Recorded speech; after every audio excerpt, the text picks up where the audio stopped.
Have you ever wished, just for a second, that the whole world spoke one language? Amazing. No more struggling with someone else's grammar. No more feeling stupid because you mix up a verb. What? What if I told you some people tried that? Are you kidding me? Fim do século XIX. Na mesma rua, numa cidade chamada Białystok, hoje na Polônia, conviviam judeus, poloneses, russos e alemães. Grupos diferentes, línguas diferentes e uma desconfiança que virava briga com bastante frequência. Um menino, filho de um professor de línguas e também poliglota, cresce vendo isso. E na adolescência tem uma ideia um tanto ingênua. Será que se todos nós falássemos a mesma língua, teríamos menos brigas? Esse menino se chamava Ludwig Zamenhof. Ele se tornou oftalmologista e passou pelo menos 10 anos usando todas as suas horas vagas na construção de um idioma sozinho. Em 1887, ele publicou o resultado. Mas por medo de ser ridicularizado, ele publicou com um pseudônimo, Dr. Esperanto. Esperanto, numa tradução aproximada, significa aquele que tem esperança. Foi o nome que ele escolheu para si e acabou se transformando no nome do idioma. O Esperanto foi criado para ser simples. Ele tem apenas 16 regras gramaticais e nenhuma exceção. E o vocabulário também foi pensado para ser reconhecível entre falantes das línguas românicas, germânicas e eslavas. A ideia é que se a língua não fosse natural de nenhum país, nenhuma nação teria vantagem de interpretação sobre outra. O idioma seria desconectado de qualquer influência cultural. Do mi vere povas diri, ke tiu ĉi lingvo estas parto de mia vivo. Ĝi ne estas hobio, ne estas iu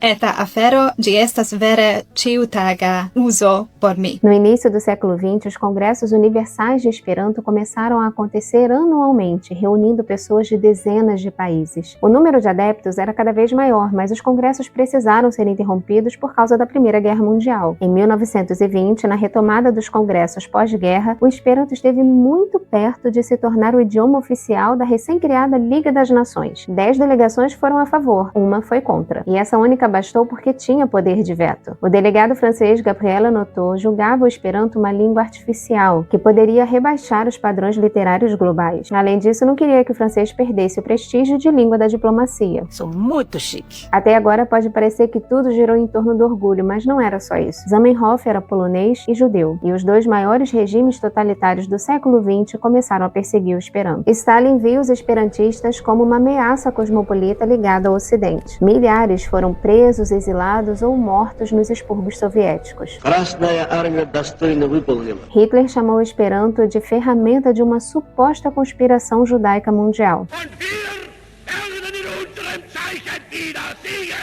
A Gestapo, polícia secreta oficial da Alemanha nazista, recebeu ordens específicas para localizar a família de Zamenhof. Os 3 filhos dele foram assassinados nos campos de concentração pela herança judaica e pela relação com o idioma.